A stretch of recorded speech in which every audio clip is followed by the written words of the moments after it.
Morning, Dan and Amy. So on Friday, there was a bit of a cyber attack. So popular social media and Netflix share economy sites were down. And so the question is, for Robbie Mook and others, is this the Russians' handiwork too? How about we get a serious answer from a non-politico who actually knows what he's talking about? He is our friend Fred Cate, and he's the director for the Center for Applied Cybersecurity Research at Indiana University. Fred, thanks for joining us again. Appreciate it. My pleasure. So we've talked to you before, and you've talked to us about how vulnerable our networks, whether private or government, are to cyber attacks. And this is a burgeoning area of concern and discussion, including in the context of the presidential election. And so how did you react to the cyber attack on those social media and share economy sites on Friday? Well, without surprise, I have to say, this was an attack that we've been watching sort of develop for some time now. It's what we call a distributed denial of service attack, often called a DDoS attack. And it's an attack in which you get thousands or millions of internet-connected devices to all go after one specific target. In this case, that specific target, rather than being a specific website like the New York Times or Twitter, was instead the provider of all of the translations of words into numbers online. So when you type in Google, your computer actually gets that translated into numbers, the IP address, to know where to go. And what this attack did was really shut down that translator run by a company called Dyn. Well, how many people were affected by this, and how long did it last? Well, we were all affected by it. In other words, anyone in the United States, and it was felt as far away as Australia, trying to access a site that went through this Dyn DNS domain name server system. We saw 3 waves of attacks on Friday. They each lasted a couple of hours before Dyn was able to beat them off. And this is really just a taste of things to come, because there's a very famous security researcher, journalist, Brian Krebs. He was the first known target of this network of compromised devices. They shut him down completely a month ago. Now they're going for bigger fish. And, everything I know, as I told you before, about cybersecurity, I learned from watching Mr. Robot. So my working knowledge is limited. But so let me ask you this. I mean, we focus so much attention on the Russians and the Chinese in particular. And and with the Chinese, especially as it relates to intellectual property. And I wonder, how varied is the threat in this area? I mean, could we have, rogue groups of computer geeks combined with, with hackers sanctioned by the state, combined with nations that we may not think of normally as threats to our national security? Trying to get a handle on the magnitude and depth of the problem.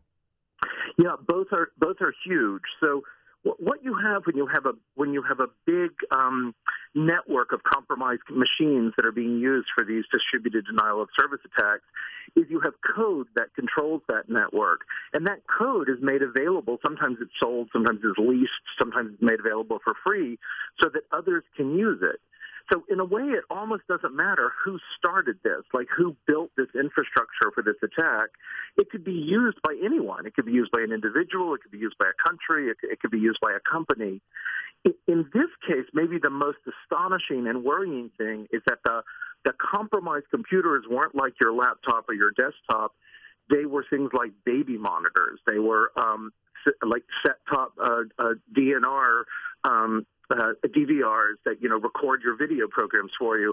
All of those things are connected to the internet. They're all not secure, so they're easy to compromise. And then rather than steal something from those actual devices, like who really cares if I get a picture of your baby, I instead just use its connected capability to launch this attack. So in reality, our own devices were turned against us in this attack. Well, how soon do you think it happens again? I mean, is this going to be the new normal?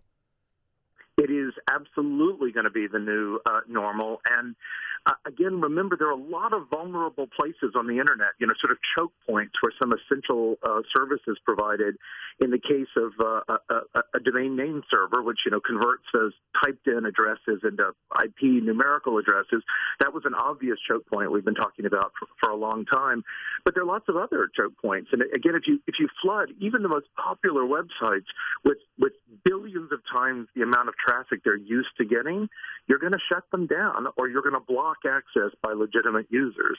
And it doesn't matter whether it's Twitter or a local hospital, you can have the same effect. Now, over the last couple of months, a story that's kind of bubbled below the surface, but mainly because of the presidential campaign and related issues, is this question of the U.S. control of ICANN, the Internet corporation that controls the World Wide Web root zone and domain names and the like, and its status as a legal monopoly, and the question of its antitrust exemption, or the question of America relinquishing control of this enterprise to the UN. Can you walk us through the reports on this and the potential impact as it pertains to cybersecurity? Well, it could have an impact. I mean, no one in their right mind would say it could not have an impact. But it's not clear that it does have an impact. In other words, this wasn't so much a bad management or governance decision. In some ways, it may not matter who's in control. This is somebody building an infrastructure underneath all of the organization and management and control. And so remember, for example, this whole network that launched this DDoS attack was built even while the U.S. had its veto authority in the ICANN system. And so it's not at all clear that putting that out to a more, and we've been slowly moving towards a more internationalized, everyone in the world uses the Internet. It's not clear that the U.S. any longer has a legitimate claim to exercise a veto. It's not clear that transition is going to have any effect on this whatsoever.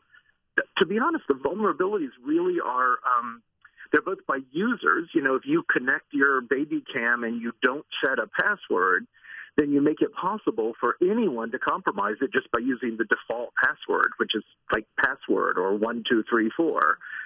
And it's also by the design of the Internet, which was, of course, intended to be friendly and easy to use and to work well. And those things are again, a godsend for people who want to abuse it.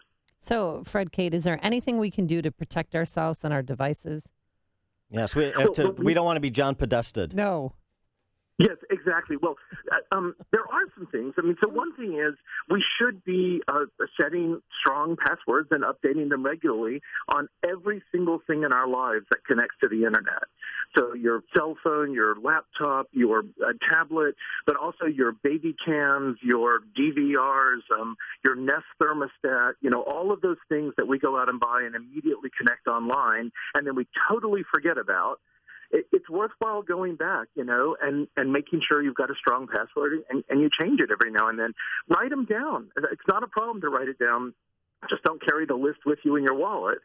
And that would be the single most effective thing that all of us could do to help protect ourselves. And frankly, as this attack showed, to help protect others as well. All right. He is Fred Cate, the director of the Center for Applied Cybersecurity Research at Indiana University. They're the Hoosiers, Amy, not the Indianans. I understand that. Thank you. Professor Cate, thanks so much for joining us again. Appreciate it. My pleasure. Thank you. And he joined us on our turnkey.pro answer line.